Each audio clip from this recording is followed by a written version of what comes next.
When we typically think about dementia, we think about dementia in terms of memory loss and memory decline. However, what we've discovered in our research is that before people show any signs of memory loss or cognitive decline, they actually lose the ability to taste their food, and it has a really drastic impact on people's health.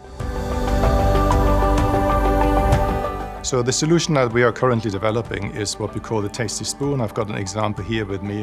What this technology does is, through these contact areas that you see down here, it provides a safe form of electrostimulation to the taste buds in your tongue, which have become dormant as part of the development of dementia. We've developed a prototype, we've tested it with different types of users, and we had some very promising results.